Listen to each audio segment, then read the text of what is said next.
Si tu ne fais pas tes propres choix, les autres les feront pour toi. Si tu n'apprends pas à gérer ton argent, les décisions te seront imposées. Telle est la réalité. Sans une bonne gestion d'argent, nous ne sommes plus vraiment maîtres de notre temps, de nos actions. Pourquoi ? Car l'argent est partout dans notre monde. Celui qui sait l'utiliser peut alors faire ses propres choix et contrôler sa vie. Vu sous cet angle, ça doit être quelque chose de compliqué à réaliser, de bien gérer son argent. Tu ne penses pas ? En fait, il en est tout autre. Il s'agit d'une compétence très simple à mettre en place, mais qui demande du temps et aussi un accompagnement, si on veut devenir entièrement maître de son budget. Et l'une des étapes pour y arriver est d'avoir une stratégie de gestion d'argent. Dans une précédente vidéo, nous avons déjà parlé d'une de ces stratégies. Il s'agissait de celle utilisant 6 comptes. Aujourd'hui, nous allons en voir une encore plus simple, avec seulement 3 comptes. Mais avant d'aller plus loin, demandons-nous d'abord à qui s'adresse cette stratégie de gestion d'argent. Et oui, elle ne s'adresse pas aux mêmes personnes. Lorsque la stratégie des 6 comptes va être préférée par des personnes cherchant à investir leur argent et également en soi, la stratégie des 3 comptes va privilégier le plaisir avec une plus forte partie de son argent consacrée au loisir. D'un autre côté, cette dernière est aussi plus simple à mettre en place et permet également de rembourser ses différentes dettes plus rapidement. En fait, si je devais conseiller une personne qui veut commencer à gérer son argent, je lui dirais de commencer dans un premier temps avec la stratégie des 3 comptes pour retrouver rapidement un état financier stable. Puis, après 6 mois, 1 an, si elle veut aller plus loin, de passer à la stratégie des 6 comptes. C'est comme si tu démarrais un nouveau sport de combat. Il faut d'abord commencer avec quelque chose de simple pour s'habituer aux mouvements, aux réactions de ton corps. Et ensuite, on peut se pencher sur des choses plus intéressantes et plus évoluées. Attention, on peut très bien utiliser uniquement la stratégie des 3 comptes. Trêve de transition, voyons maintenant en quoi consiste cette stratégie. Tu l'auras compris, tu auras besoin de 3 comptes bancaires pour mettre en place cette stratégie. Le premier compte sera le compte des nécessités. Tu y placeras 55% de tes revenus. Qu'est-ce qu'on va retrouver dans ces 55%? Tout ce qui t'est absolument nécessaire, c'est-à-dire qui concerne ton logement, hors décoration, etc. Tout ce qui concerne la nourriture, ainsi que les vêtements et différents frais inévitables, forfait téléphonique, impôts, etc. Le second compte sera le compte de l'épargne. Tu y placeras 15% de tes revenus. Ce compte te servira à élaborer ton matelas financier, une somme d'argent auquel tu ne touches jamais et qui peut te permettre de vivre 6 mois, 1 an, sans baisser ton niveau de vie et sans travailler. Il pourra aussi te servir à rembourser tes dettes et à couvrir des frais importants et imprévus. Avant de passer au dernier compte, sache que je te montrerai un exemple d'utilisation de cette stratégie juste après.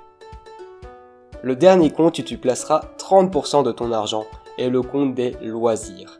Ces 30% seront utilisés pour tous les loisirs. Sorties, vacances, achats de vêtements non nécessaires. Attention, sans aucune connotation négative. Il faut juste comprendre par ici que si une personne achète par exemple 500 € de vêtements par mois, ces 500 € ne peuvent pas entrer entièrement dans le compte des nécessités, car il s'agit plus d'un plaisir de s'acheter de belles choses qu'une réelle nécessité pour vivre.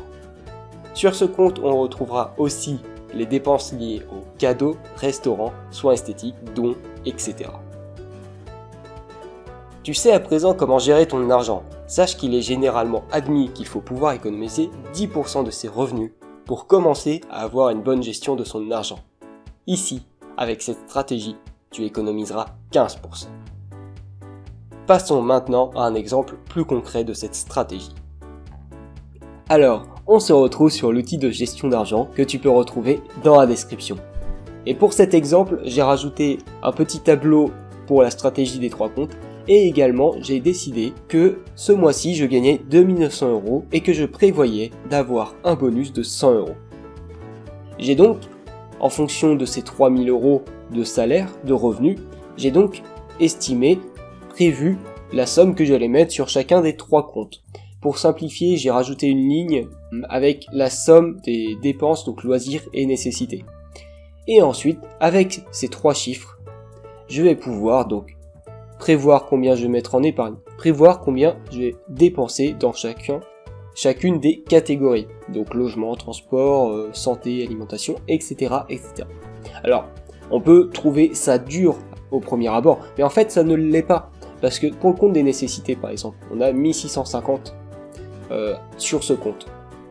Donc ils font dépenser 1650 ou moins. Et en fait, il y a plusieurs dépenses qui sont récurrentes.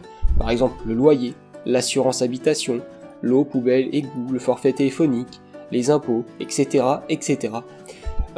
Donc voilà, et ensuite, avec l'argent qui nous reste, on va pouvoir prévoir le montant pour les courses, pour le carburant, pour l'électricité, etc. Pour les loisirs, c'est pareil. Il suffit de regarder combien on dépense généralement par mois dans les différents loisirs et on prévoit ensuite ses dépenses. Sauf qu'en fait, je n'ai pas eu une prime de 100 € comme prévu, mais j'ai eu une prime de 50 €. Donc, ce que je vais mettre réellement sur les 3 comptes, ce ne sont pas 1650, 450, 900, mais ces 3 chiffres. Et donc, il faut que je dépense au final 2508 €. Donc, je change mes prévisions. Ici, j'avais prévu, alors j'ai simplifié, j'avais prévu 327 de courses. Je vais mettre 300 et alors c'était où? Ici j'avais prévu 196 pour sortir entre amis, je vais mettre 181 et on arrive bien à 2508. Et ensuite on dépense, donc on vit notre vie dans le mois, on note nos différentes dépenses au fur et à mesure que le mois avance sur cette colonne et après on fait le total de nos dépenses réelles. Donc ici pour les nécessités, on voit, j'ai additionné donc logement, transport, impôts, alimentation, santé, j'ai mis l'école si jamais on a des enfants, et j'ai mis aussi là les frais bancaires. Donc on atteint bien, en additionnant le tout, 1623. Pour les loisirs, donc on additionne tout le reste et on atteint bien 885. À présent, tu as toutes les clés pour utiliser cette stratégie des 3 comptes. N'oublie pas que tu peux recevoir gratuitement l'outil de gestion de son argent que j'ai utilisé dans cette vidéo, le lien est dans la description. Sinon, si tu as des problèmes de gestion d'argent ou si tu veux que j'aborde un sujet précis sur ce thème, dis-le moi dans les commentaires. En attendant, porte-toi bien et deviens maître de ton budget.